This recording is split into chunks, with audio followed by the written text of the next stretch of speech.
menurut abangku yang terangkat naik Yesus asli atau yang palsu? Kalau dari kita lihat dari perkataan ini, Yesuslah yang terangkat karena Yesus sendiri yang berbicara. Berarti yang disalib ini siapa? Bisa saja orang lain. Subhanallah. Salam satu Tuhan. Sahabat dimanapun berada, saya mohon untuk mensubscribe, like, dan juga men-share channel kita ini. Kalau kita lihat dari tulisan-tulisan Matius ini gagal. Oh, gagal. Dan kalau kita mendengar khotbah para hamba Allah mengatakan bahwa Yesus adalah Tuhan, maka gagal juga karena Yesus Allah tidak mungkin bisa dibumbung. Nggak bisa. Masalahnya itu di situ. Allah sendiri mengatakan juga bahwa dia bukan manusia di Bilangan 23 ayat 19. Iya. Ya. Allah di sana berfirman, Allah bukanlah manusia sehingga ia berdusta. Bukan anak manusia sehingga ia menyesal. Masakan ia berfirman dan tidak melakukan, atau berbicara dan tidak menepatinya. Iya, sudah jelas Bang, sudah jelas. Iya, itu dia. Yesus mengatakan di Yohanes 10 nomor 18 dengan tegas dia mengatakan bahwa tidak ada seorang pun yang bisa mengambil nyawaku atau yang bisa membunuh aku. Itu kata Yesus seperti itu adanya. Ya, betul. Apakah kita percaya? Karena dikatakan tadi sama abang nih, barang siapa yang percaya kepada Yesus tidak binasa. Ya. Nah, berarti ketika Yesus mengatakan tidak ada seorang pun yang bisa membunuh aku, maka abangku percaya. Itu sangat meragukan karena iya, kita harus jujur. Karena di kitab Matius dia disalibkan. Nah, artinya gini, bagaimana kalau ternyata Al-Quran yang benar, abang? Oh, itu puji Tuhan kalau benar. Yang mengatakan bahwa Nabi Isa tidak disalib, yang disalib orang yang diserupakan. Karena Yesus mengatakan tidak akan ada seorang pun yang dapat mengambil nyawaku. Sedangkan kalau saya lihat di 1 Tesalonika 2 nomor 15, lalu orang-orang Yahudi membunuh Yesus. Artinya yang mana yang benar? Yesus dibunuh atau Yesus mengatakan aku tidak akan dibunuh? Yang mana yang benar? Orang Yahudi, ahli Taurat, Paulus yang benar, ataukah Yesus yang benar? Karena yang menghambur-hamburkan informasi tentang Yesus dibunuh itu adalah Paulus.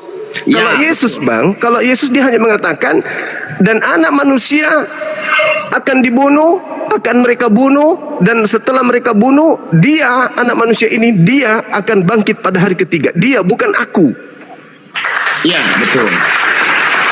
Artinya bahwa ketika saudara saya mengatakan Yesus bukan Tuhan, Yesus hanya utusan Tuhan, hanya ada satu kekurangan, mengakui bahwa Yesus orang benar ini dibunuh sama orang kafir. Itu yang sangat saya sayangkan, abangku.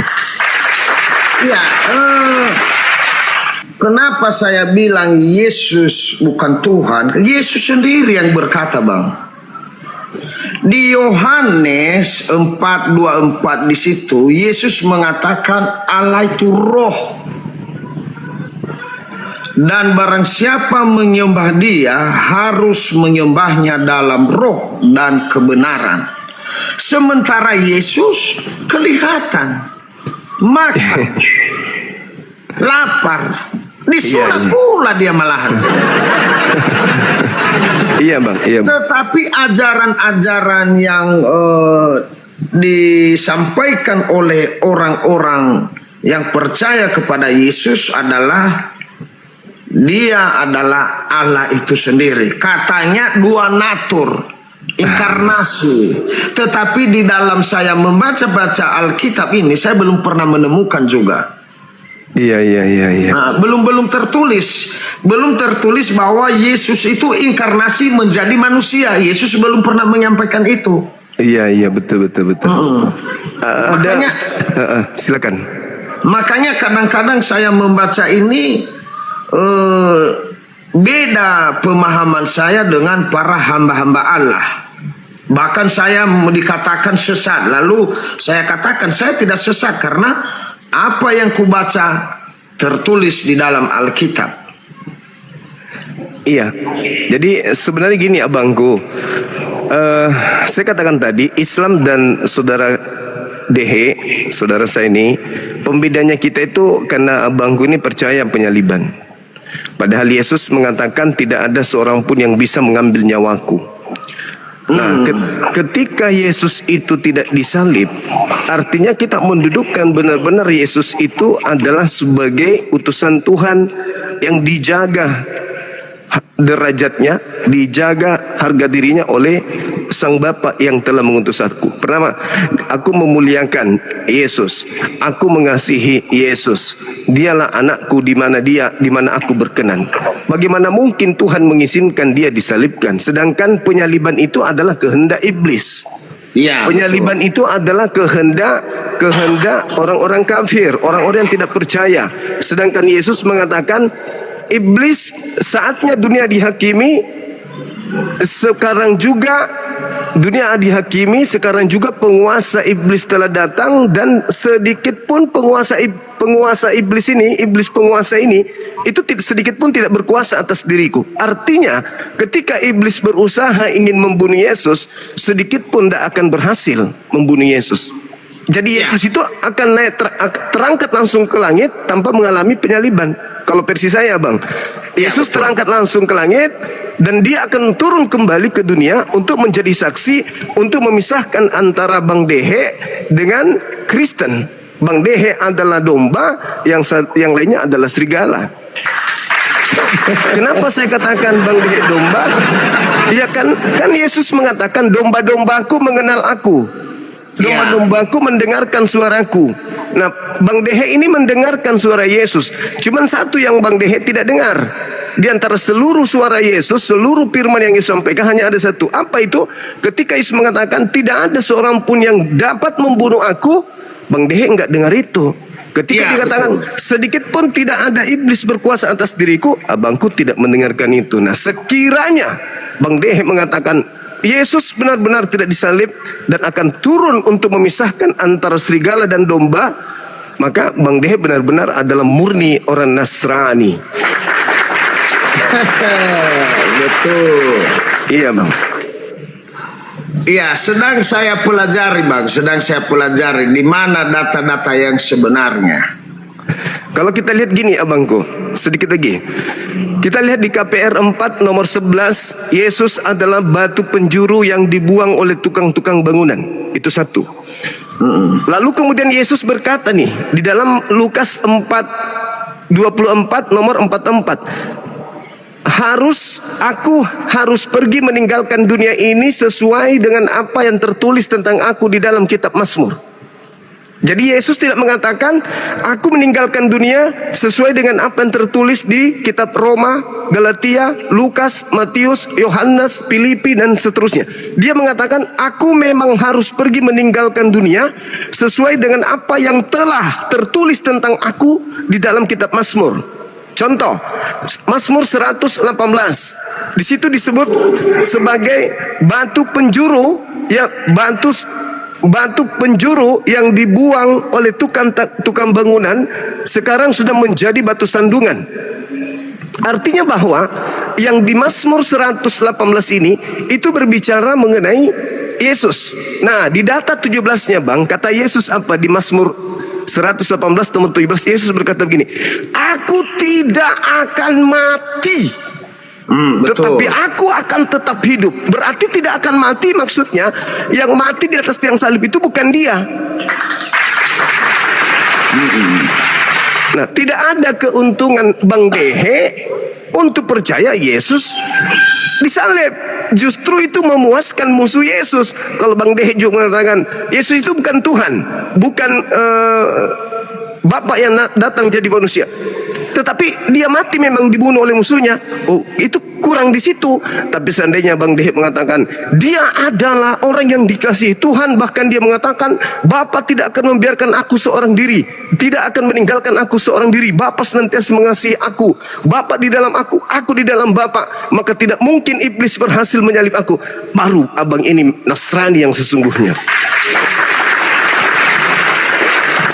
Karena kalau dikatakan Yesus disalib, itu membuat orang-orang kafir ya menjadi girang, menjadi senang. Pengikut iblis senang, hore, Yesus disalib. Karena iblis itu maunya, misinya adalah membunuh Yesus. Berapa kali dia mencoba untuk membunuh Yesus? Sering kali.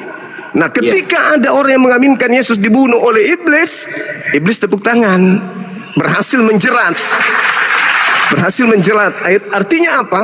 Tujuan mengimani Yesus disalib itu adalah agar orang-orang percaya bahwa Yesus datang sebagai manusia untuk menebus dosa-dosa orang Kristen. Berarti abang terjerat juga di situ.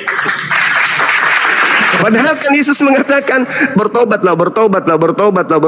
Sekarang orang-orang yang percaya nih Bang, orang-orang yang percaya bahwa Yesus mati disalib untuk dosa-dosa mereka. Coba Anda tanya, ketika hari ini Anda memperkaos tetangga, misalnya dia perkosa anak gadis, bagaimana cara dosa Anda diampuni? Apa jawabannya Bang? Bertobat. Ya sama aja berarti. Ujung-ujungnya bertobat juga. Berarti tidak ada penyaliban Yesus untuk nebus dosa. Kalau mau tebus dosa, mau menghapuskan dosa, solusinya cuma satu. Apa itu? Bertaubat. Ya. Karena kalau orang Kristen nih Bang, mohon maaf nih, orang Kristen mengatakan Yesus disalib untuk nebus dosa Kristen, untuk nebus dosa yang diwariskan Adam. Faktanya di Roma 8 nomor 10, apa katanya Paulus? Jikalau Kristus ada di dalam dirimu, maka tubuhmu memang mati karena dosa. Nah sekarang pertanyaannya, kalau orang Kristen mati tubuhnya karena dosa, kira-kira tubuhnya kemana Bang? Kalau mati karena dosa, tubuh kemana? Ke surga apa ke neraka? Ke neraka kan Bang? Iya. Ke neraka. Jadi buat apa Yesus mati disalib? Kalau ternyata tubuhnya ke neraka juga. Roma 8:10, jika Kristus ada di dalam dirimu, tubuhmu memang mati karena dosa. Lah, tubuh mati karena dosa ya ke neraka. Iya. Oke. Berarti mereka ke neraka juga nya. Mending jangan mengimani Yesus mati disalib, tapi percaya Yesus utusan Tuhan. Yohanes 17:3, hidup kekal, menerima Yesus, benar-benar mengenal Dia, sungguh-sungguh mengenal Dia sebagai utusan Tuhan. Surga tempat tinggalnya. Betul. Itu abangku. Silakan. Iya, saya masih belum mendapatkan data-data yang pasti Abang mengenai penyaliban Yesus itu. Karena kalau di dalam Alkitab dia di sana dijelaskan bahwa meninggal karena dibunuh di dalam Alkitab.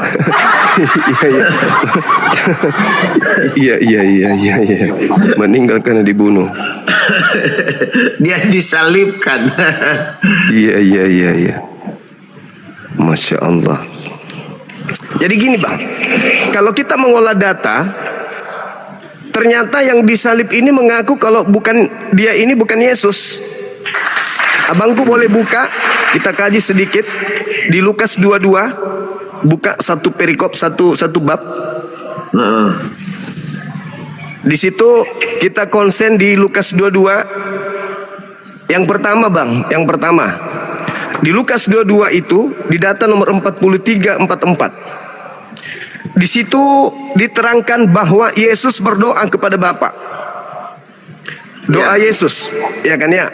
Bapa, sekiranya mungkin biarlah cawan ini berlalu daripadaku. Di 4344. Tetapi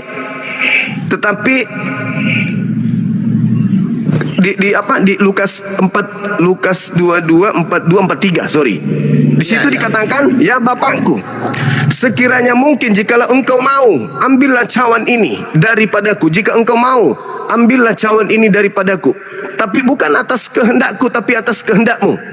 Jika engkau mau, jika Allah mau, sekiranya mungkin engkau mau ya Bapa, biarkanlah cawan ini tidak berlalu, biarkanlah cawan ini berlalu, tapi bukan atas kehendakku, kalau engkau mau. Malaikat kemudian turun, Bang. Ya. Malaikat turun memberikan kekuatan kepada Yesus. Kira-kira fungsi malaikat turun itu apa? Memberikan kekuatan kepada Yesus untuk terbang melayang sampai ke langit, ke surga, atau memberi kekuatan kepada Yesus untuk disalib? Menurut Abang, malaikat datang fungsinya, taruhlah misalnya fungsinya untuk supaya Yesus diberi kekuatan supaya dia disalib. Faktanya ketika orang itu disalib, Bang, belum cukup 3 jam sudah mati duluan. Belum ditombak sudah mati. Karena tombak itu hanya untuk memastikan mati atau tidak. Belum dipatahkan kakinya sudah mati duluan. Baru minum anggur asam sedikit dicucupkan ke lidahnya, mati duluan. Jadi malaikat fungsinya apa? Sedangkan yang bukan Tuhan, hanya manusia biasa, disalib paling cepat mati 5 hari. Itu pun sudah dipatahkan kakinya. Lah ini tidak diapa-apain, cuman digantung doang. Belum 3 jam mati, Bang, mati. Jadi fungsi malaikat itu apa? Sebenarnya ketika Yesus mengatakan, ya Bapa, jikalau engkau mau, biarlah cawan ini berlalu daripadaku, tapi bukan atas kehendakku, tapi atas kehendakmu. Maka Tuhan menjawab, aku mau meloloskan kamu dari cawan ini, maka aku mengutus malaikatku. Untuk apa? Karena Yesus manusia biasa, dia harus dipenuhi mujizat supaya dia bisa melakukan hal-hal yang sifatnya mujizat. Maka apa yang terjadi? Malaikat datang memberikan kekuatan. Itu persiapan untuk sampai ke alam lain, yaitu ke atas langit, untuk terangkat. Kenapa demikian? Karena ketika dia datang untuk memberikan kekuatan supaya dia disalib, nggak mungkin baru digantung sebentar mati. Nah, kita lanjut. Ketika di data nomor 53 dikatakan begini, ketika datang orang-orang, Lukas 22 masih berlanjut ceritanya. Lukas 22, ketika datang orang-orang ingin menangkapnya, apa kata Yesus? Sangkamu aku ini penyamun, maka kamu datang untuk menangkap aku dengan pedang dan pentungan, padahal tiap-tiap hari aku di tengah-tengah kamu, berada di bait suci. Apa kata Yesus? Dan kamu tidak menangkap aku, tetapi, coba digaris bawahi Bang itu, tetapi inilah saat kamu, inilah kuasa kegelapan itu. Jadi ada kuasa kegelapan yang datang kemudian untuk menangkap Yesus, dan namanya kuasa kegelapan, dia akan berkuasa, segala-galanya mau berkuasa. Artinya setelah kuasa kegelapan itu datang, Yesus diamankan ke langit. Kita buktikan data berikutnya. Kita lihat di data 67. Apa yang dikatakan di sana? Ketika ditanya oleh orang, jikalau engkau adalah Mesias. Ini sudah ditangkap ini, sudah ada oknum yang dikira Yesus nih, udah ditangkap. Jikalau engkau adalah Mesias, katakanlah kepada kami. Pertanyaan saya kepada Bang Dehe, kira-kira orang-orang yang bertanya kepada oknum yang ditangkap ini sudah yakin ini Yesus atau masih ragu? Masih ragu. Ragu, tepuk tangan. Jadi ragu ini Yesus atau bukan? Terus dikatakan, jikalau engkau adalah Mesias, katakanlah kepada kami. Jawab Yesus. Coba dilihat jawab Yesusnya. Sekalipun aku mengatakan kepada kamu, tetapi kamu tidak akan percaya. Jikalau engkau Mesias, katakanlah kepada kami. Jawab Yesus, sekalipun aku katakan kepadamu, kamu tidak akan percaya. Nah, kira-kira apa yang ingin Yesus, oknum ini katakan sampai oknum ini, mereka orang-orang yang menangkapnya tidak percaya. Kira-kira apa yang dia ingin katakan? Aku Mesias atau aku Yudas? Kira-kira yang mana yang tidak dipercaya? Menurut abang, andai saja oknum ini berbicara, ketika dia katakan, sekalipun aku mengatakannya kepadamu, kamu tidak akan percaya.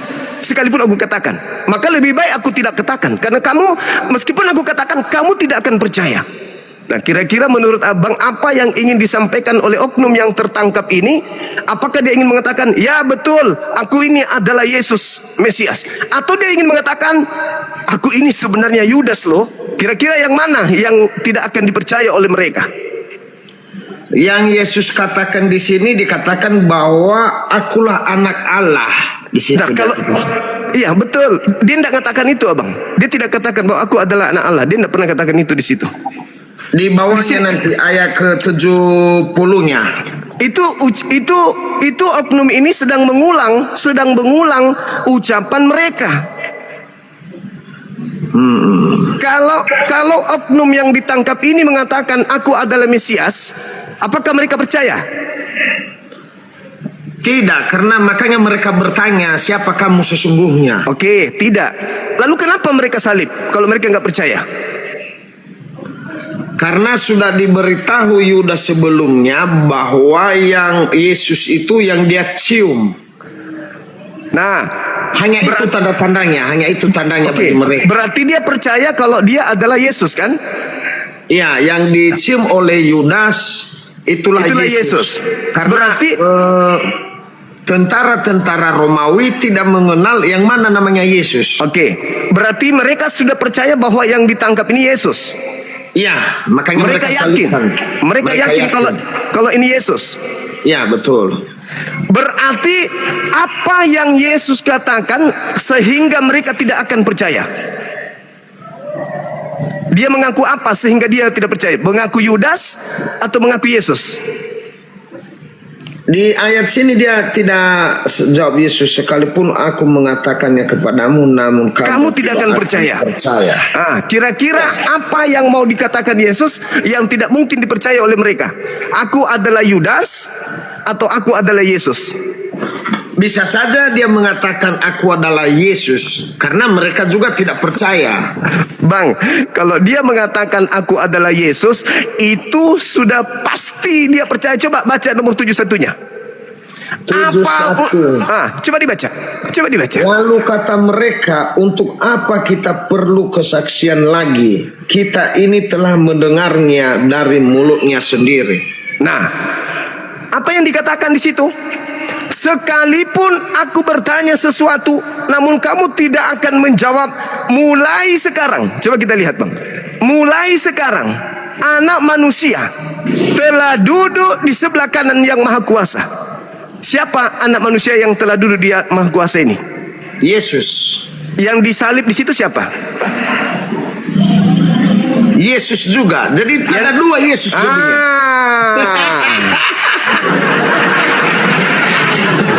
Iya, ada dua Yesus. Makanya abangku, sebenarnya ketika dia mengatakan sekalipun aku mengatakannya kepada kamu, namun kamu tidak akan percaya bahwa sebenarnya aku ini adalah Yudas. Pasti akan mengatakan tidak mungkin kamu Yudas, sebab Yudas sudah kau yang dicium sama Yudas. Tidak mungkin kamu Yudas. Enggak, aku ini adalah Yudas loh. Tidak, kau pasti Yesus. Aku Yudas. Tetapi mereka tetap akan ngotot bahwa itu adalah Yesus, meskipun aku berkata aku Yudas. Padahal aku sudah bilang mulai sekarang Yesus sudah duduk di atas loh. Aku ini Yudas. Iya, di ayat 69 Yesus mengatakan mulai sekarang Anak Manusia sudah duduk di sebelah kanan Allah yang Maha Kuasa. Siapa Jadi itu? Sudah terangkat ke surga. Berarti yang disalib ini siapa? Di dalam Alkitab dikatakan Yesus, tetapi Yesus mengatakan dia sudah terangkat ke surga. Ada dua Yesus. Menurut abangku, yang terangkat naik Yesus asli atau yang palsu? Kalau dari kita lihat dari perkataan ini, Yesuslah yang terangkat karena Yesus sendiri yang berbicara. Berarti yang disalib ini siapa?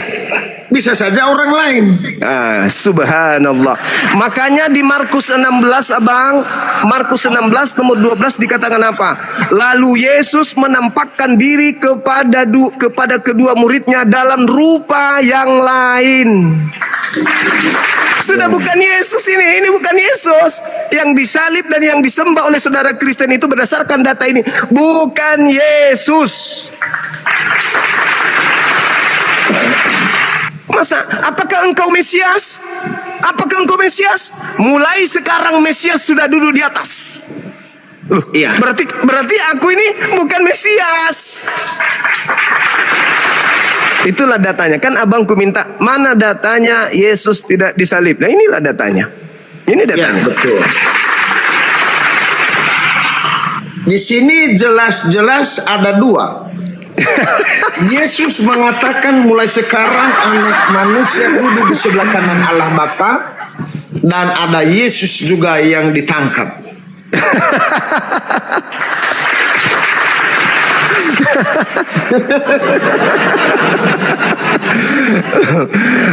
Nah, kita mundur ke belakang, tragedi penangkapan. Kita lihat di tragedi penangkapan, Bang.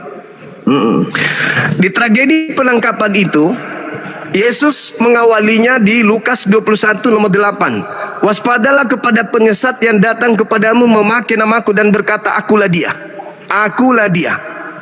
Penyesat itu mengaku akulah dia. Kita lihat di Yohanes 18 ketika orang-orang datang ingin menangkap Yesus.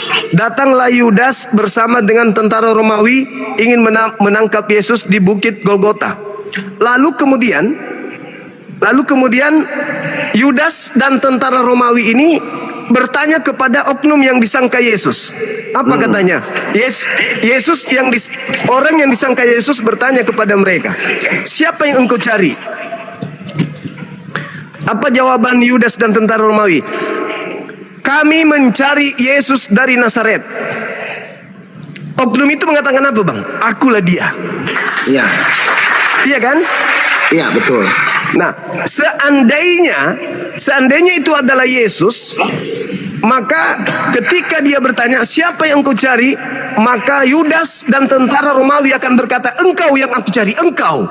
Tapi malah mereka mengatakan, kami mencari Yesus dari Nazaret. Berarti mereka tidak mengenal oknum tersebut. Tidak. Mereka tidak mengenal Yesus. Tidak mengenal.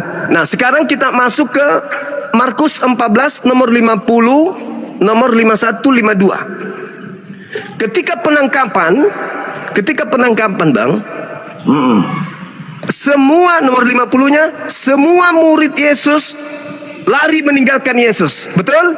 Betul. Oke. Berarti di sana tinggal ada dua, Bang. Ada Yudas dan ada Yesus. Ya. Bersama dengan tentara Romawi. Karena ke-11 murid sudah lari kan? Ada yang lari ini tidak tahu nih. Ada seorang muda yang pada waktu itu hanya memakai sehelai kain lenan untuk menutup badannya, mengikuti dia. Mereka hendak menangkapnya. Nah, ini siapa anak muda ini nih? Nah, kan tadi 11 murid sudah lari. Ya, betul, sudah lari di sini di dalam. Tinggal dua, tinggal Yesus dengan Yudas. Yudas, ya betul. Kira-kira yang mana yang bakal lari di situ menurut Abang? Yesus atau Yudas yang lari? Tetapi ia melepaskan kainnya dan lari dengan telanjang. Saya nggak tahu nih yang lari yang telanjang ini. Nah, sekarang begini analoginya. Analoginya sederhana, Bang. Apa alasan Yudas lari? Kalau Yudas? Nggak ada alasan Yudas lari karena dia yang membawa tentara itu. Nggak mungkin Yudas kan? Nggak mungkin lari dia karena dia bersama rombongan yang dia bawa. Tapi Jadi kemungkinannya Yesus. Yesus. Kemungkinan Yesus Menggunakan kain lenan. Iya, menggunakan kain lenan itu memang Yesus juga. Yohanes 13 nomor 4. Yesus menanggalkan jubahnya lalu menggunakan kain lenan. Ya, betul. Berarti yang lari menyelamatkan diri adalah Yesus, bisa saja kita duga Yesus. berarti yang disalib berarti yang ditangkap Yudas. Makanya tadi dia mengatakan bahwa mulai sekarang anak manusia sudah duduk di atas. Iya, kalau kita lihat dari Lukas tadi, Yesus sudah terangkat ke surga.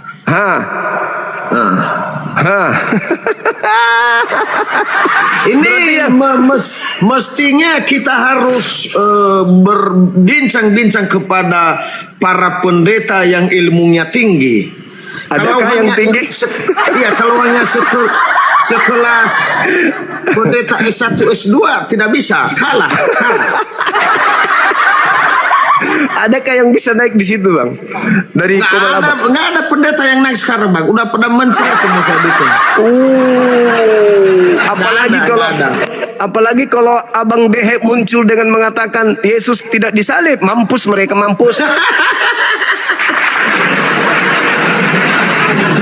Nggak ada, makanya sebenarnya kalau mereka punya ilmu, mereka naik, mereka membantah dengan data supaya yang belum tahu bisa mengetahui apa sesungguhnya yang terjadi. Betul. Kan kalau Yesus yang disalib, Bang, kalau Yesus yang disalib, yang tepuk tangan kan iblis. Iya, betul. Iya kan? Tepuk tangan iblis. Tapi kalau Yudas yang Yesusnya yang Yudasnya yang disalib, yang tepuk tangan siapa? Iblis juga. Karena dia berhasil menyesatkan banyak orang. Iya, betul. Masalah generasi hancur sudah. Bisa berkurang perpuluhan ini. Coba Abang kita analisa, Bang, ya. Kita analisa, Bang.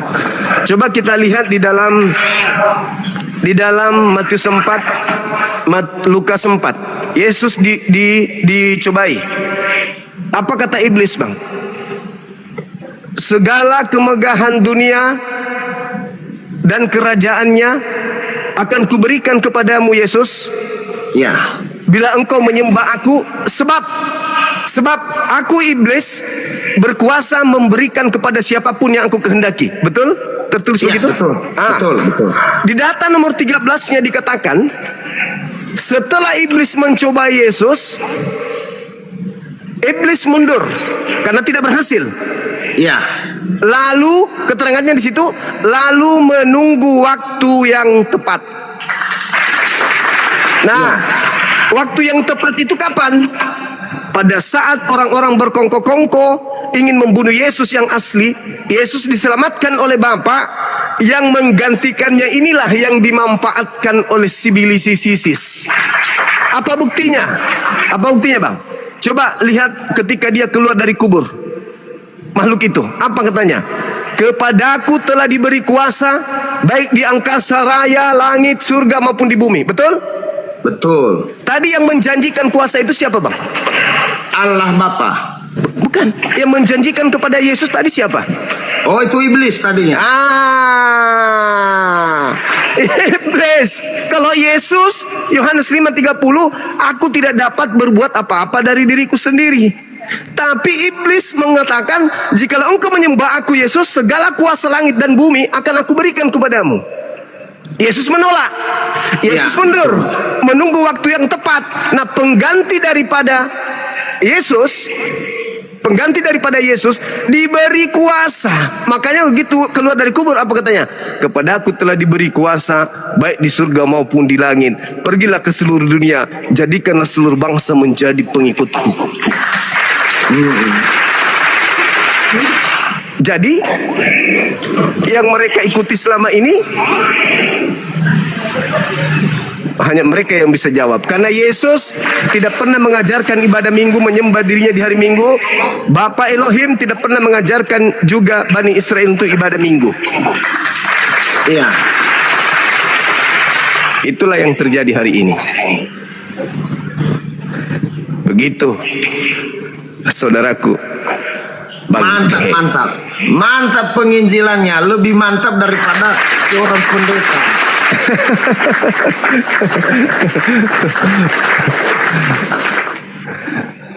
Luar biasa. Gak ada lagi pendeta yang bisa naik. Ada. Coba saya naikkan dia. Naikkan bang, naikkan. Tapi pendeta ini sama dengan pemahaman kita Bang Juma. Pendeta hamba hina, Pardede. Oh, teman berarti teman.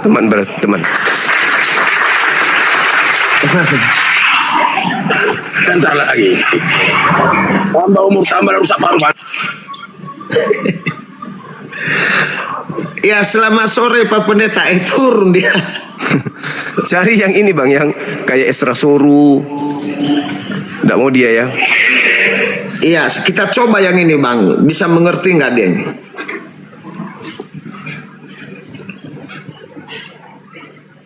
Ya, selamat sore Bang Daily.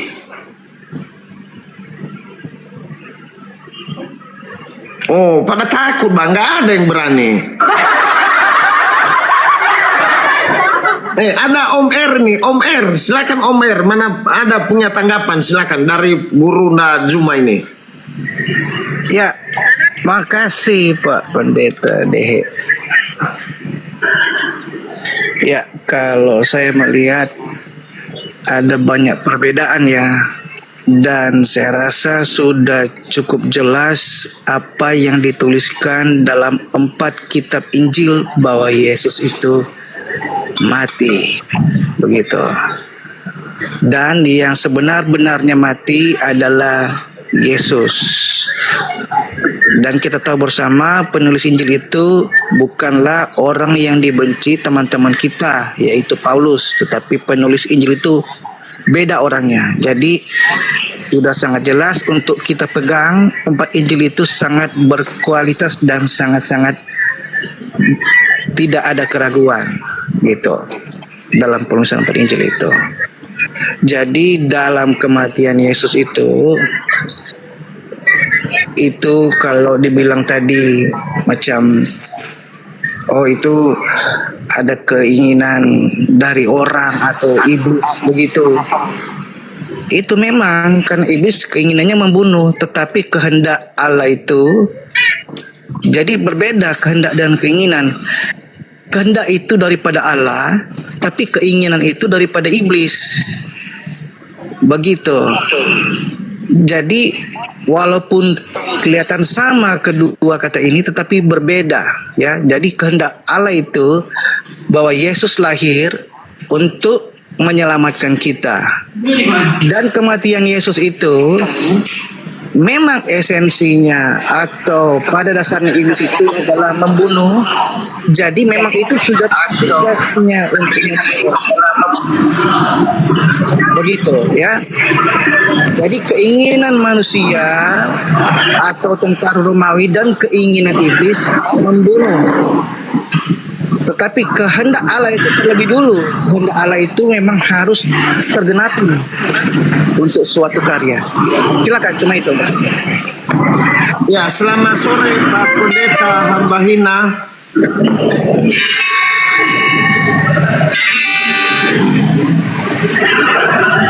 Ya, selamat sore Pak Dehe yang saya hormati. Selamat sore Burunda Juma yang saya hormati. Saudara Iya, Abang.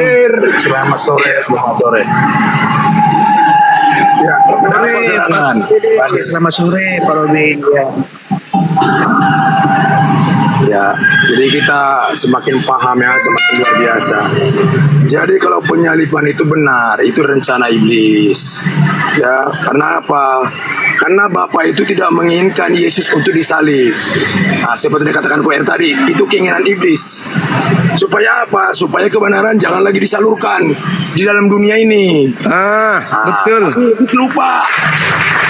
Kenapa lupa iblis? Ya, karena kebenaran itu, karena apa? Firman-Nya berkata kan dia nggak pernah mati. Seperti dikatakan Gunda tadi, dia nggak pernah mati. Yesus itu nggak pernah mati.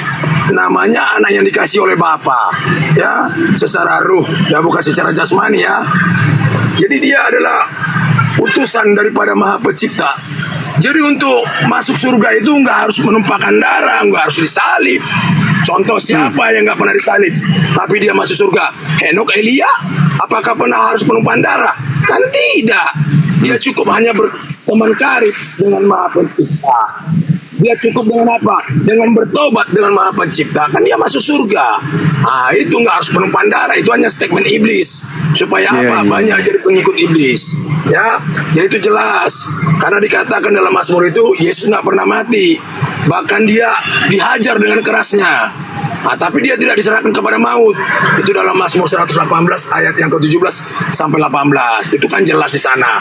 Maka itu benar sekali dikatakan Yesus tidak pernah mati.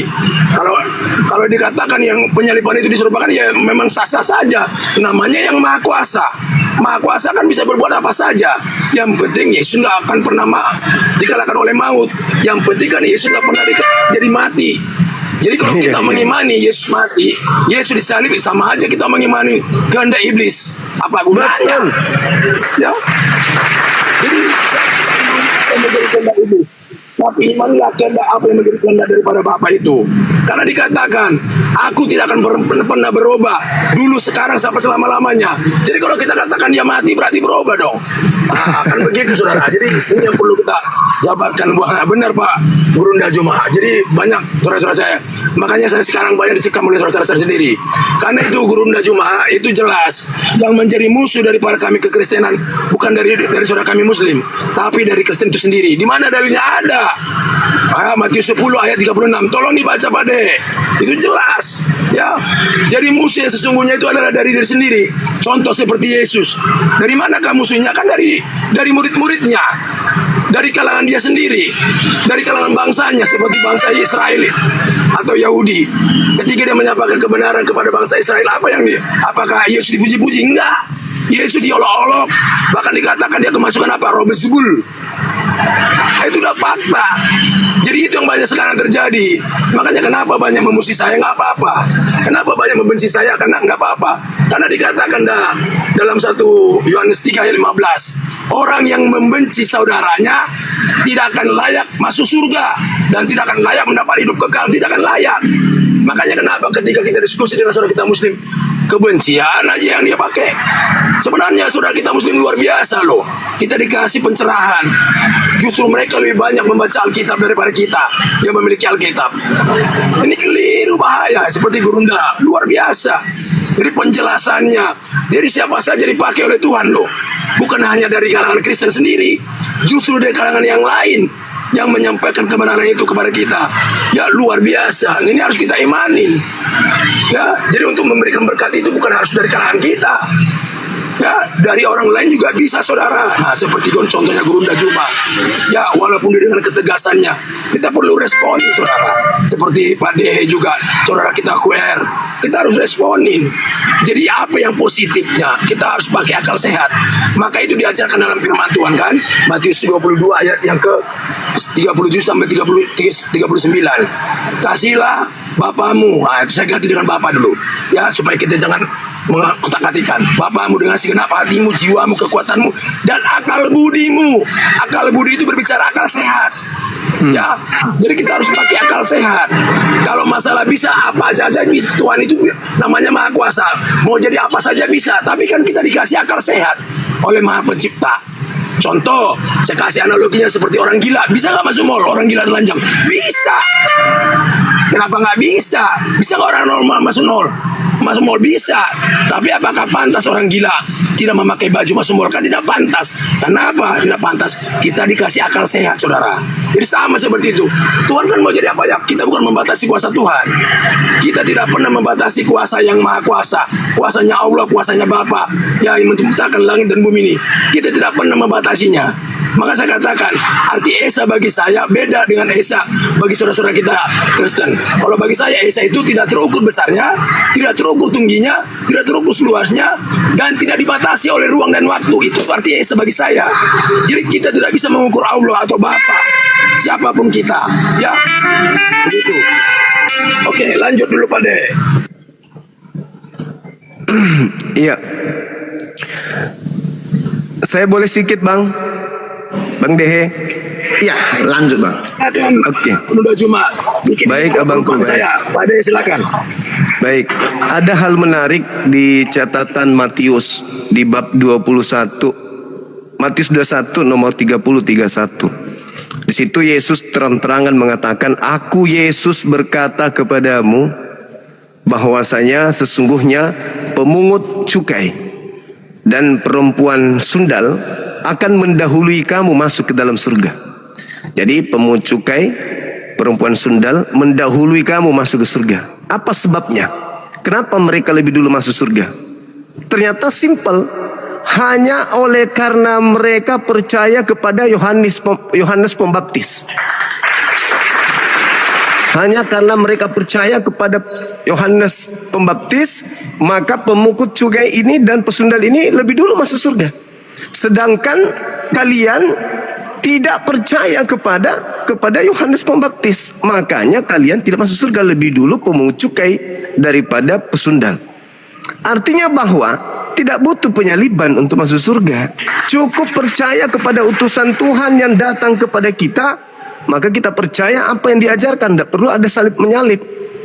Karena yang mau menyalip itu hanya iblis.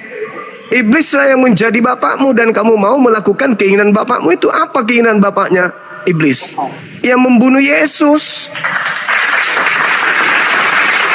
supaya kebenaran itu tidak tersalurkan ke orang lain, berhenti hanya sampai Yesus doang.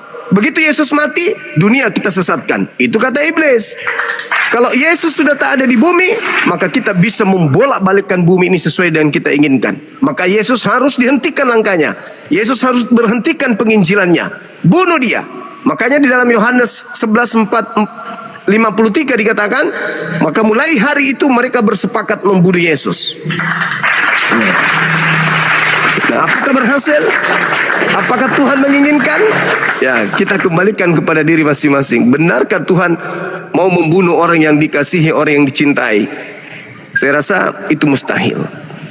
Karena Yesus sendiri mengatakan, Bapa yang mengutus aku tidak membiarkan aku seorang diri dan tidak akan meninggalkan aku. Dia akan selalu mengasihi dan menemani aku.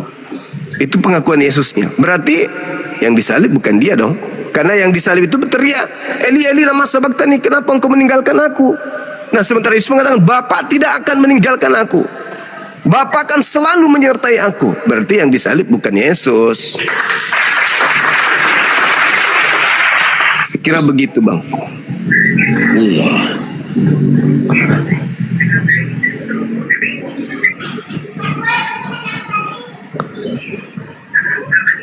Oke, Bang Dehe, saya kembali ke peraduan, Bang. Iya. Kembali ke markas. Siap. Terima kasih sudah Terima kasih. Sama-sama. Semoga sehat selalu. Bang Abang Suma juga. makasih Bang Suma ya sudah bisa Sama-sama Bang, sama-sama. Salam kenal semuanya. Ya, Saya pamit. kenal Bang Suma, Siap. salam kenal. Ya. Iya, Bang. Oke, semangat sore, mari.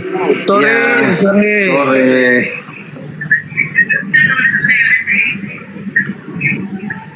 Ini gimana caranya, Bang, untuk keluar? Iya, ini saya. Oke, sip. Oke, sedikit kita pansos tadi di Bang Dehe, teman-teman. Gak apa-apa toh, kita pansos sama teman kita sekali-sekali dong, gak masalah pun. Ya toh, iya dong, gak apa-apa dong, gak masalah, gak ada pun ribut kalau kita pansos sama Bang Dehe. Silakan teman-teman muslim, masih ada waktu. Kalau ada yang tersakiti dengan ungkapan tadi atau materi yang saya sajikan tadi, silakan naik ke sini. Itulah yang diimani oleh orang-orang yang 2 kali lebih jahat daripada orang Farisi. Mereka sepakat utusan Tuhan yang suci, yaitu Yesus, mati dengan jalan kutuk. Mereka percaya yang mati dengan kutuk itu adalah Tuhan itu sendiri. Nah, itu dia.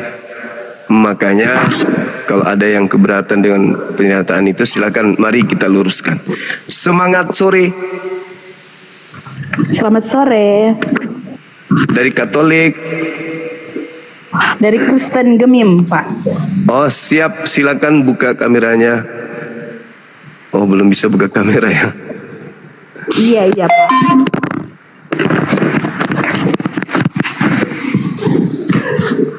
Oh, ini temannya ya?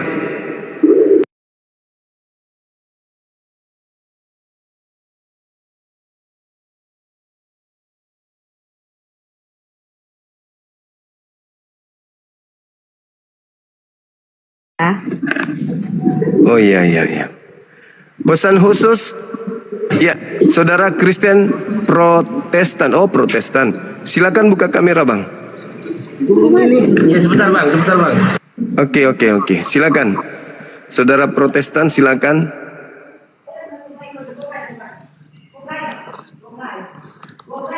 Kita sementara ini kami layani yang buka kamera ya, Bu ya. Boleh ya? Iya, nggak apa-apa, Pak. Monggo. Ya, makasih Ibu. Salam kenal. Nanti kalau udah bisa buka kamera, silakan ajukan permintaan ke kami. Silakan. Kristen Protestan, silakan Bang. Halo. Buka kameranya Bang. Halo. Cek. Buka kamera silakan. Saya sudah kirim permintaannya. Silakan tinggal di save, disimpan, kita berdiskusi. Silakan.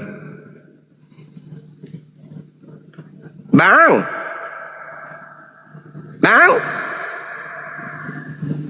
Hey.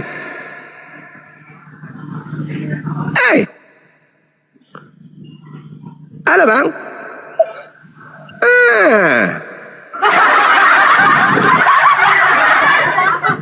Nyalain lampu dulu sayang.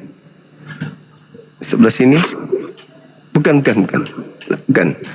juga. Matikan yang lain. Oke, sip. Thank you. Halo. Sorong Asri. Wah ini. Halo. Maaf Pak. Ada yang seorang dari bawah. Maaf. Siap, makasih Abang Asri. Thank you Bang Asri. Salam kenal Bang. Sehat selalu. Bupati. Halo.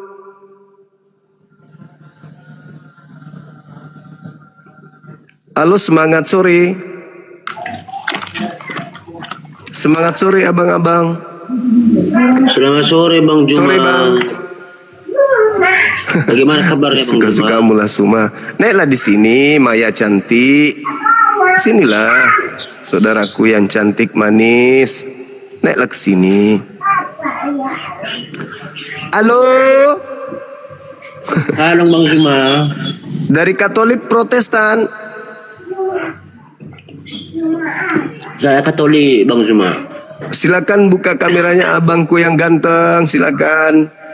Bajingan. Oke Abang ganteng. Oh, ini. Halo kawan. Saudara dolar. Katolik Protestan Katolik. Kita Halo. dari Katolik Bang Ganteng. Oke, siap 86,3. Ya, halo. Halo juga. Kita sapa yang lain, saudara Bento. Katolik Bang. Turun dia. Iya. Gimana menurut pandangan saudara terkait dengan pernyataan Yesus di Matius 23 nomor 15 yang mengatakan bahwa pengikut orang ahli Taurat, agama yang dibentuk oleh ahli Taurat di luar daripada Yahudi itu adalah orang neraka yang 2 kali lebih jahat daripada orang ahli Taurat itu sendiri. Menurut abang gimana? Silakan. Aku kurang apa itu Bang. Jadi menurut Abang, aku kan mau belajar sama Abang. Mana yang ceritanya itu. Gitu. Iya. Iya, di dalam Matius 23 Yesus berkata, celakalah ahli Taurat, celakalah orang Farisi, celakalah orang munafik. Engkau menyeberangi lautan, menjelajahi daratan, mentobatkan orang menjadi pengikut agamamu. Setelah kau jadikan dia menjadi pengikutmu, kau jadikan dia orang neraka yang 2 kali lebih jahat daripada engkau sendiri. Jadi pengikut orang Farisi, ahli Taurat itu orang neraka. Maksudnya pengikut pengikut ahli Taurat itu Kristen. Jadi menurut data itu Kristen ini adalah orang neraka. Gimana itu? Itu kan menurut pemahaman kita kurasa aja kan Bang, atau bagaimana lah, atau Kan pengikut orang ahli Taurat, pengikut ahli Taurat kan cuman Kristen abangku. Islam enggak, Buddha enggak, Hindu enggak. ya jelas. Jadi Saudara Bento jualannya jangan di sini abangku, jualannya jangan di sini. Berarti kan saudara sudah sadar bahwa agama Anda adalah agama yang sudah menjadi penggenapan nubuat. Halo, selamat sore Bang. Selamat sore kembali Bang Juma. Siap. Salam kenal Bang Juma. Halo Bang. Saya dari Kristen Protestan. Siap. Bolehkah saya bertanya Bang Juma? Boleh. Siap, dengan segala hormat Bang Juma. Bukan berarti kalau saya sudah bertanya Bang Juma yang benar atau aku yang salah, atau aku yang benar Bang Juma yang salah, tidak. Kita saling mengingatkan, bukan saling mengalahkan. Jadi pertanyaan saya, kenapa ada judul 2 kali lebih jahat dari Farisi? Apa dasarnya? Suaranya bisa hilang Bang. muncul bahasa. Suara. Siap Bang Juma. Siap. Suara abang hilang. Siap Bang Juma. Di mana? Iya. Boleh diulang? Siap Bang Juma. Siap salah Bang Juma. Saya hanya bertanya Bang Juma, izin. Siap. Kenapa ada judul 2 kali lebih jahat? Hilang lagi suaranya. Waduh. Setiap kali abang ingin bertanya, suara selalu hilang. Suara abang hilang. Bagaimana Bang Juma? Sudah normal? Gak ada suara.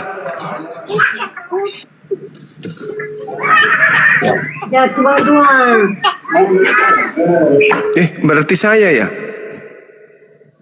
Kok bisa? Tunggu.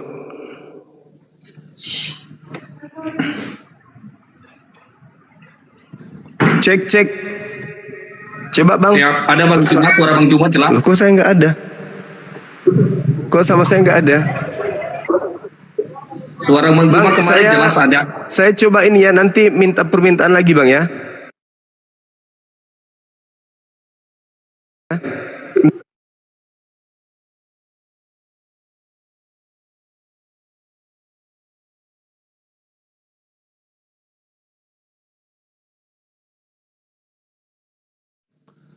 Abang yang tadi mohon untuk minta permintaan lagi Bang, silakan. Tidak ada suara tadi dari saya, itu nggak ada, di tempat saya nggak ada.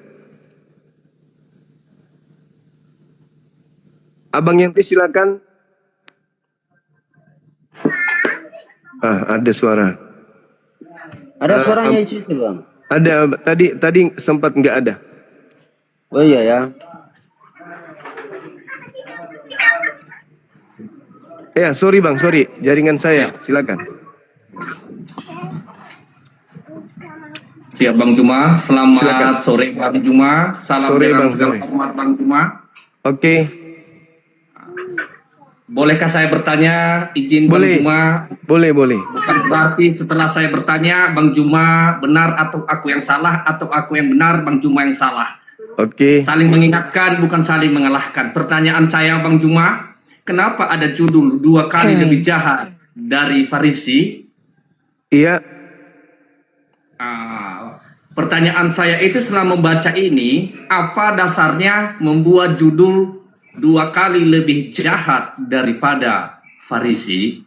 Nah, pertanyaan itu juga tadi mohon penjelasan Bang Juma. Baik Bang, baik. Jadi saya mengambil data di Matius 23, di mana data dari bab ini Yesus mengecam ahli Taurat, mengecam orang Farisi, mengecam keturunan daripada ahli Taurat, orang Farisi ini. Di situ diterangkan bahwa celakalah engkau wahai ahli Taurat, celakalah engkau wahai orang Farisi, celakalah engkau wahai orang munafik. Engkau menjelajahi daratan, mengarungi lautan, mentobatkan orang menjadi pengikut agamamu, dan setelah menjadi pengikut, kau jadikan dia orang neraka yang 2 kali lebih jahat daripada engkau sendiri. Nah, agama mana yang dibentuk di luar Yahudi oleh ahli Taurat yang menjadi orang neraka yang 2 kali lebih jahat daripada orang Yahudi itu sendiri, ahli Taurat itu sendiri? Selain Kristen, Katolik, Protestan, Advent, Pantekosta dan turunannya, agama mana lagi yang mengklaim dirinya berasal dari ahli Taurat? Silakan. Suara saya masih kedengaran, teman-teman? Masih. Oke. Silakan, Bang. Artinya begini Bang Juma, saya tidak membawa Bible, saya hanya menyampaikan. Sehebat apapun Bang Juma juga menyampaikan itu karena kita beda keyakinan, pasti. Saya tidak percaya. Dan sehebat apapun saya menyampaikan semua sama Bang Juma, mungkin Bang Juma nggak percaya. Karena kita beda kepercayaan, itu satu poinnya. Kedua, menurut saya Bang Juma, tidak ada manusia yang tak berdosa tanpa masa lalunya. Dan tidak ada yang suci tanpa masa depannya. Tidak ada yang sempurna. Kalau ada yang sempurna manusia di dunia ini, saya pikir mereka tidak perlu lagi datang ke gereja. Mereka tidak perlu lagi untuk mengimani dengan keyakinan mereka. Jadi saya hanya bertanya tadi Bang Juma, kenapa ada judulnya 2 kali lebih jahat? Mohon izin Bang Juma, saya memang orang banyak dosa. Saya istrinya 3 dan saya beragama Kristen. Ya, makanya saya bertanya karena judul itu tadi saya tengok dan saya baca, apa yang lebih jahat lagi ini manusia ini? Kok bisa 2 kali lebih jahat? Seperti apa sih kejahatan yang dia buat itu kok 2 kali? Begitu tadi pertanyaan saya Bang Juma. Mohon maaf yang Bang Juma ya. Artinya saya juga belajar dari judulnya ini. Belajar itu adalah dari yang tidak tahu menjadi tahu. Saya juga kepengen tahu judulnya ini maknanya apa sih? Tujuannya apa sih? Iya. Saya orang berdosa Bang Juma, jujur. Saya tidak pernah membeda-bedakan itu agama. Oke, baik. Saya hanya bertanya dengan judul Bang Juma. Saya tidak pandai dengan Bible. Saya tidak ada gelar dengan pendeta. Dan saya juga tidak punya gelar dengan pengikut-pengikut gereja. Saya hanya manusia biasa. Begitu Bang Juma. Oke, baik. Ya. Jadi mohon kenapa dikatakan Kenapa dikatakan 2 kali lebih jahat dan kenapa dikatakan adalah orang neraka? Yang pertama, ketika Taurat datang kepada mereka, Taurat itu dikatakan sudah tidak berlaku lagi dan dikatakan tidak ada kebenaran di dalamnya. Yang kedua, mereka dikatakan 2 kali lebih jahat karena mereka mengatakan bahwa Tuhan langit dan bumi turun ke bumi mengambil rupa manusia, berupa bayi, lalu kemudian besar dibunuh oleh manusia. Yang ketiga, disebabkan karena seluruh hukum-hukum Tuhan dirubahnya. Dan yang keempat, mereka mengatakan diri mereka bukan lagi hamba Tuhan, tetapi mereka mengatakan diri mereka sebagai anak-anak Tuhan. Inilah kenapa disebut 2 kali lebih jahat daripada orang Farisi ahli Taurat. Karena ahli Taurat itu kejahatannya cuma 1. Apa kejahatan ahli Taurat? Mereka tidak menjalankan isi daripada Taurat. Itu aja kejahatannya. Tetapi mereka tidak menyembah selain daripada Tuhannya Abraham, Ishak dan Yakub. Sedangkan pengikutnya yang mereka bentuk di luar agama mereka, pengikutnya mengatakan bahwa selain mereka tidak menjalankan lagi Taurat, mereka juga mengobrak-abrik isinya dan menggantikannya dengan yang mereka sebut perjanjian baru. Sehingga lahirlah konsep Tuhan turun ke bumi menjadi manusia. Padahal di Taurat itu tak ada. Itulah kenapa mereka dikatakan 2 kali lebih jahat daripada ahli Taurat. Sejahat-jahatnya ahli Taurat, mereka tidak pernah menggantikan kemuliaan Tuhan mereka dengan menyembah manusia. Itu nggak pernah. Tidak pernah mereka berkongkok-kongkok mempersembahkan manusia untuk mereka bunuh untuk kepada Tuhan mereka. Nggak pernah. Tetapi pengikutnya atau agama yang mereka buat memiliki konsep bahwa Tuhan turun ke bumi, mati untuk nebus dosa-dosa manusia. Itulah yang menyebabkan kenapa dikatakan oleh Yesus, pengikut ahli Taurat 2 kali lebih jahat daripada ahli Taurat itu sendiri. Itu kata Yesus, bukan kata saya, Bang. Silakan. Ya. Baik Bang Juma, menurut saya juga Bang Juma, ini kan versi saya Bang Juma ya. Ini versi di luar Bible, ini versi saya. Saya tidak menganggap, pernah menganggap Tuhan itu Yesus selama dia di dunia. Izin yang Bang Juma ya, izin yang sama agama Kristen. Saya versi saya sendiri, saya tidak pernah menganggap Yesus itu Tuhan di saat dia itu masih hidup di dunia sama seperti manusia. Seperti dia naik, setelah dia naik ke atas dan meninggal, barulah dinamakan Tuhan. Agama kami juga, baru ada agama Kristen setelah Yesus itu naik ke surga. Bukan sebelumnya. Yang dikenal Yesus itu juga sebelum dia naik ke atas sana adalah gereja-gereja yang ada di arah sana atau di Yahudi sana, Pak Juma. Makanya tadi saya bertanya, memang tadi sudah saya sampaikan Bang Juma, saya orang ingin belajar dari yang tidak tahu menjadi tahu. Saya juga selalu bertanya kepada yang tua, bernasihat kepada yang muda. Kenapa saya bisa begitu? Saya juga sadar kalau saya memang orang banyak dosa. Tapi kenapa ada yang lebih banyak dosa lagi 2 kali lebih jahat? Kan itunya pertanyaan saya Bang Juma. Setelah saya dapat penjelasan sama Bang Juma, ya mungkin itu kan penjelasan versi dari Bang Juma. Dan ini mungkin versi saya menerima penjelasan dari Bang Juma dengan senang hati. Supaya saya juga tidak penasaran dengan judul yang sudah dikasih oleh Bang Juma di atas. Terima kasih banyak Bang Juma atas saran dan petunjuk yang Bang Juma berikan kepada saya. Baik. Nah, salah satu akibatnya kenapa kemudian mereka disebut 2 kali lebih jahat, seperti yang barusan Abang terangkan tentang konsep iman Abang. Nanti dia Tuhan setelah dia terangkat ke langit. Artinya bahwa Tuhan itu pernah menjadi bukan Tuhan. Sedangkan yang disebut Tuhan itu kekal. Tidak pernah berhenti menjadi Tuhan. Nah, kalau Anda mengatakan ketika Yesus di bumi dia bukan Tuhan, berarti dia berhenti jadi Tuhan. Nanti terangkat baru Tuhan lagi. Itulah kenapa disebut 2 kali lebih jahat. Karena orang Yahudi tidak pernah memiliki konsep begitu. Tuhan berhenti jadi Tuhan. Tuhan turun ke bumi berhenti. Stop jadi Tuhan. Selama berpuluh tahun tidak jadi Tuhan. Nanti terangkat lagi ke atas baru jadi Tuhan lagi. Itu tidak dianut oleh orang Yahudi. Maka dia cuma 1 kali kejahatannya saja. Yaitu tidak menjalankan hukum yang telah datang kepada mereka. Tetapi mereka tidak pernah merubah Tuhan turun ke bumi menjadi bukan Tuhan. Nah, pengikutnya, agama yang dibuat oleh mereka mengajarkan bahwa Tuhan pernah turun ke bumi menjadi natur manusia dan natur Tuhan. Natur bukan manusia dan natur Tuhan. Bukan manusia, bukan Tuhan dan adalah manusia. 100% manusia, 100% Tuhan. Seutuhnya manusia, seutuhnya Tuhan. Itulah konsep yang 2 kali lebih jahat daripada ahli Taurat. Nah, itulah yang abang anut hari ini. Yang Baik, Abang jelaskan tadi itu adalah separuh dari Kristen, bahkan hampir seluruhnya memiliki konsep seperti itu. Kenapa Yesus mati?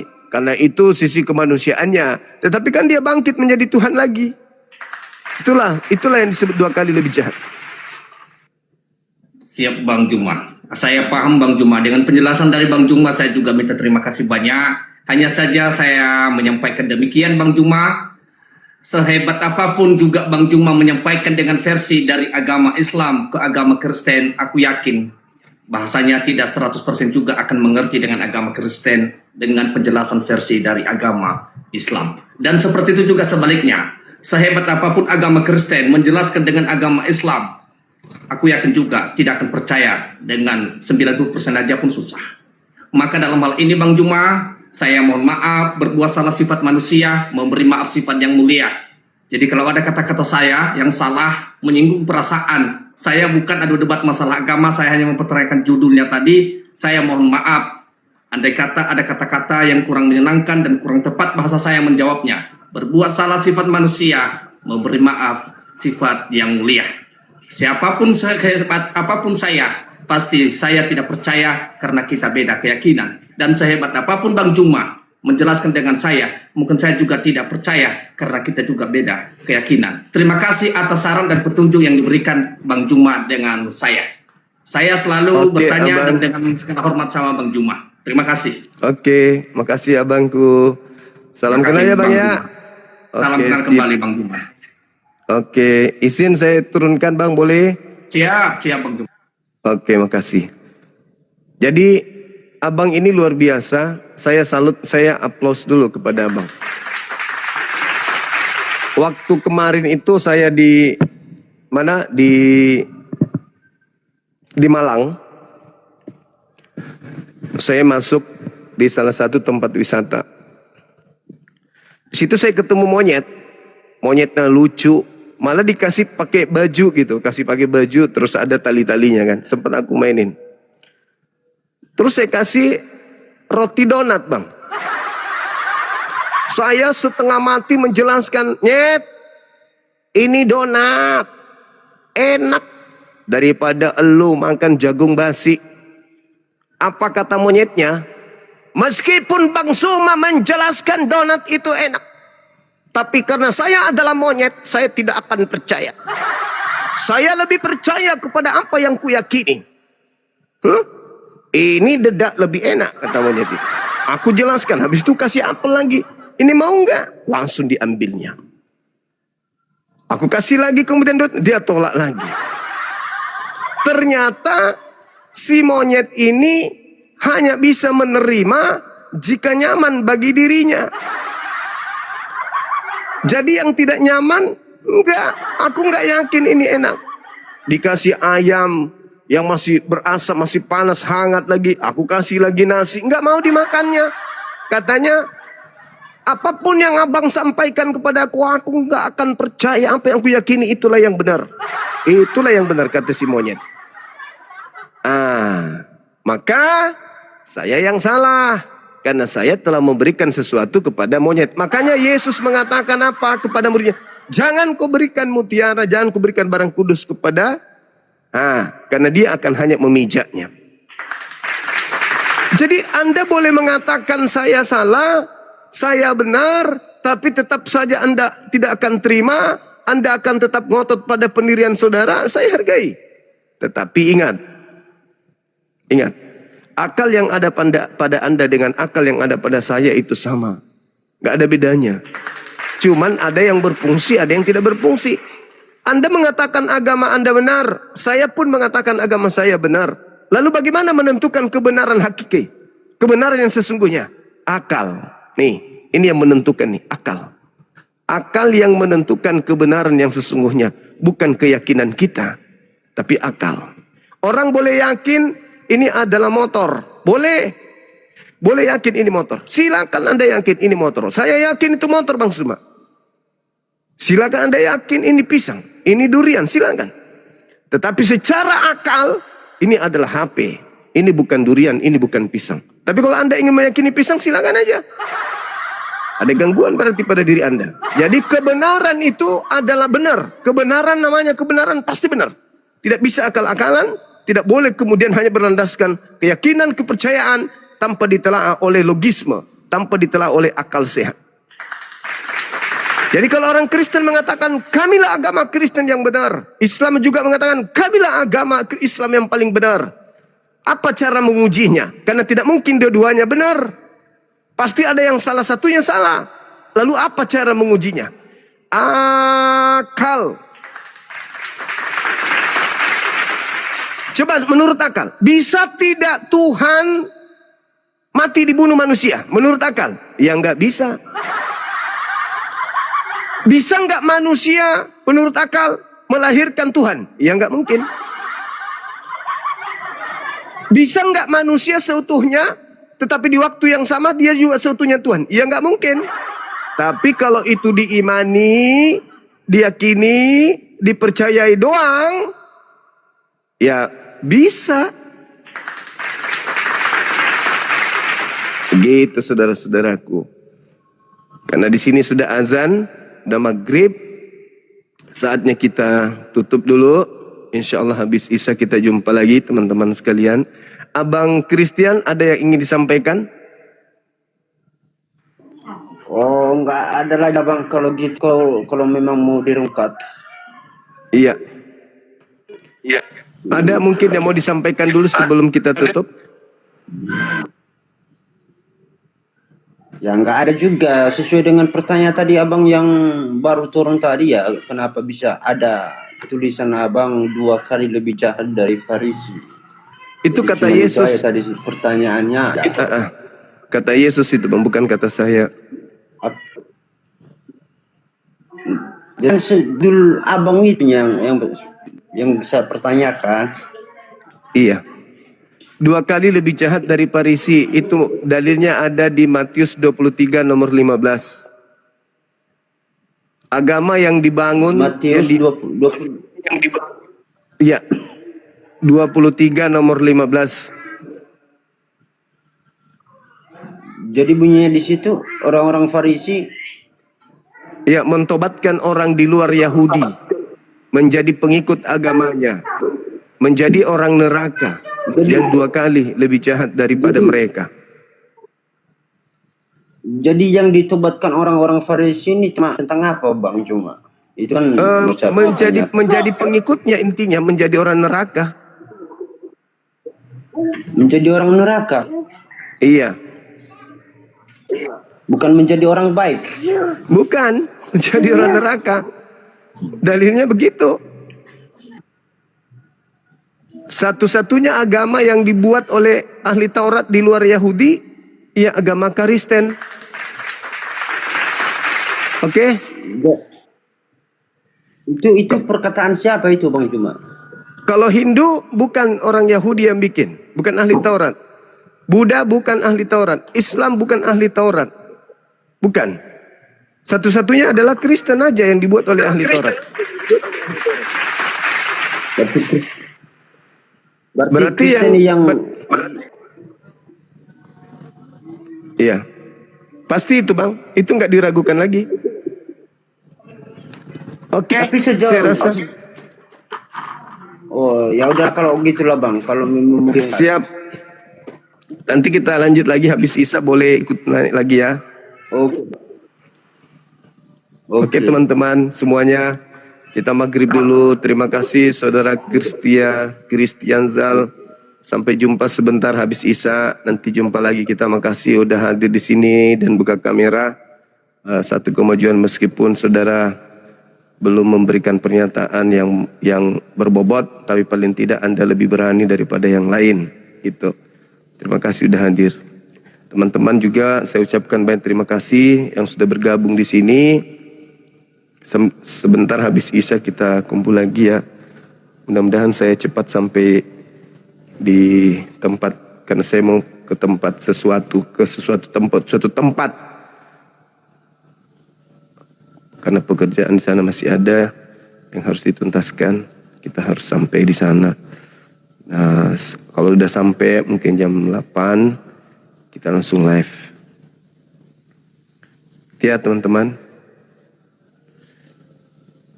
Saya juga lagi sementara dengar kabar ini terkait adanya seorang murtadin yang meninggal dunia katanya. Na'udzubillah tsumma na'udzubillah.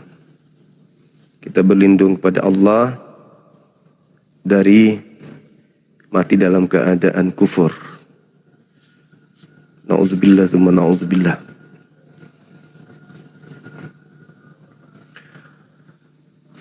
Siapa itu bang? Yang pernah berseteru dengan Bang Zuma, yang murtad, yang dia mengatakan Papi Yesus, Papi Yesus katanya. Baru-baru ini saya dengar-dengar, tapi entah itu hoax atau apa ya. Maha benar Allah dengan segala firman-Nya. Oke teman-teman sekalian, semoga apa yang disajikan hari ini menjadi amal jariah untuk kita semua. Insya Allah sebentar malam kita akan jumpa lagi. Maafkan jika ada kata-kata yang kurang berkenan. Dan kepada saudara non-muslim, ketika ada kebenaran yang saya sampaikan ini nyakiti hati saudara, saya mohon maaf yang sedalam-dalamnya. Sebagai muslim, ya itu adalah kewajiban kami untuk menyampaikan kebenaran. Ya, kalau ada keberatan silakan hadir di sini. Kita bahas nanti habis Isya. Nah. Subhanakallahumma bihamdi asyhadu an la ilaha illa anta astaghfiruka wa atubu ilaih. Salam tauhid, salam satu Tuhan. Jayalah Islam kita, jayalah Indonesia kita. Takbir, Allahu Akbar. Assalamualaikum warahmatullahi wabarakatuh.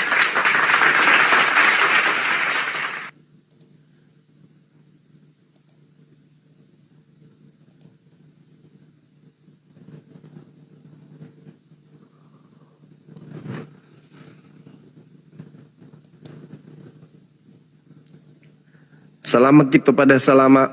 Bye-bye. Assalamualaikum.